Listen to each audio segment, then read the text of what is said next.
Hello दोस्तों, नमस्कार। आज मैं सुनाने जा रही हूँ नाग पंचमी की पौराणिक कथा।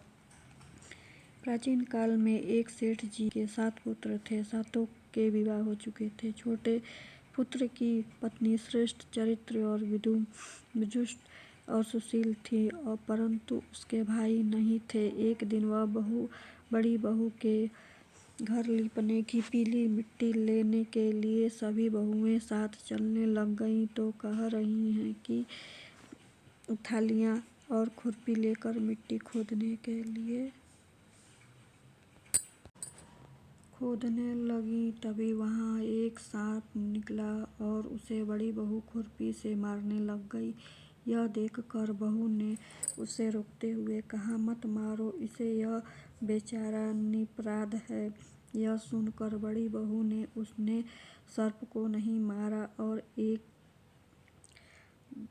एक ओर जाकर बैठ गया। तभी छोटी बहू ने उसे कहा, हम लोग अभी लौट कर आते हैं, तुम यहीं से जाना मत। यह कहकर सबके साथ मिट्टी लेने घर चली गई और वहां कामकाज में फंस गई। सर्प से वादा किया था उसे भूल गई। उसी दिन वह बात याद आई तो सब लोग साथ वहां पहुंचे और सर्प को उसी स्थान पर बैठा देखकर वह बोला, सर्प भैया नमस्कार। सर्प ने, तू भैया कह चुकी है इसलिए तुझे छोड़ देता हूँ, नहीं तो झूठी बात कहने के कारण तुम अभी इससे डस लेता। वह भैया मुझे भूल हो गई और उसकी क्षमा कर दीजिए। तब सर्प बोला, अच्छा तू आज मेरी बहन हुई और मैं तेरा भाई हुआ। तू जो मांगना हो मांग ले। वह भैया बोला, भैया मेरा कोई नहीं है। अच्छा तू जो मेरा भाई बन गया।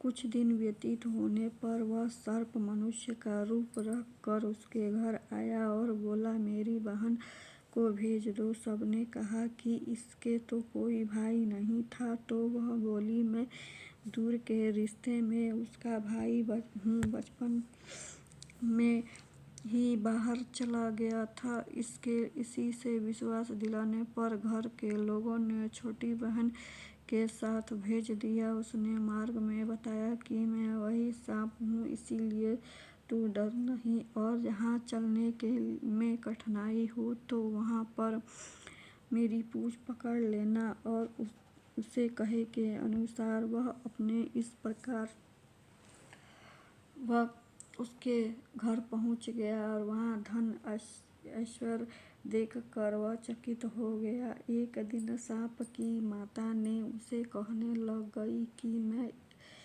एक काम से बाहर जा रही हूँ, तू अपने भाई को ठंडा दूध पिला देना। उसे यह बात ध्यान न रही और उसे गर्म दूध पिला दिया।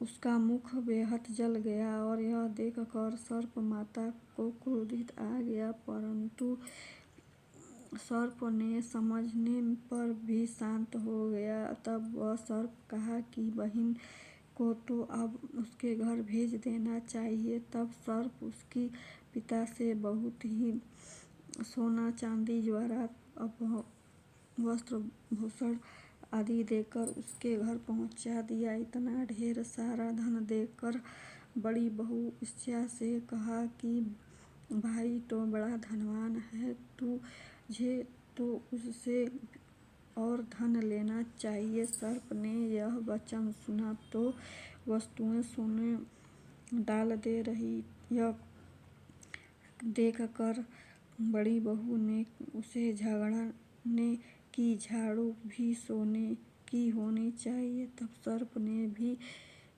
झाड़ू को सोना रख दिया।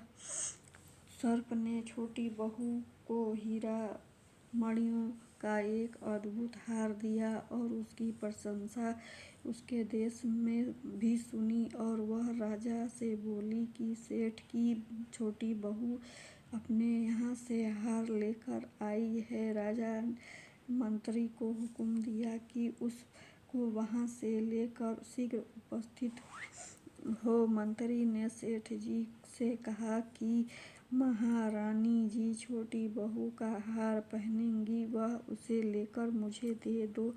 सेठ जी के डर के कारण छोटी बहू हार मांग कर दे दी। छोटी बहू यह बात सुनकर बुरा लगा। उसने अपने सर्प भाई को याद किया और आने पर प्रार्थना किया कि भैया, रानी ने हार छीन लिया, तुम कुछ ऐसा करो कि वह हार उसके गले में रहे तब तक कि सर्प बन जाए और वहां से मुझे लौटा दे, तब हीरा और मणि का हो जाए। सर्प ने कहा, ठीक है। जैसा ही रानी ने हार पहना वैसा ही सर्प बन गया। यह देखकर रानी चीख पड़ी और रोने लग गई। यह देखकर राजा ने सेठ के पास खबर भेजी और छोटी बहू को तुरंत बुलाया। सेठ जी डर गए कि राजा न जाने क्या करेगा। वह स्वयं छोटी बहू को साथ लेकर उपस्थित हो गया। मैं तुझे दंड दूंगा।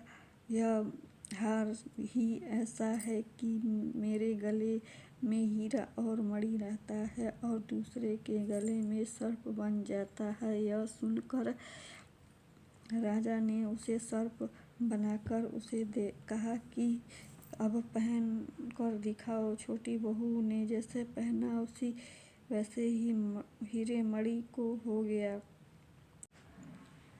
यह देखकर राजा को उस बात का विश्वास हो गया और उसके प्रसन्न होकर उसे बहुत ही मुद्राएं पुरस्कार दिया और छोटी को हार और इन सहित घर लौट आया। यह उसके धन को देखकर बड़ी बहू ईर्ष्या करने लग गई और उसके पति को सिखा दिया कि छोटी बहू के पास कहीं सारा धन आया हुआ है। यह सुनकर उसका पति अपने पत्नी को बुलाकर कहा कि ठीक है, बता यह धन तुम्हें कौन देता है।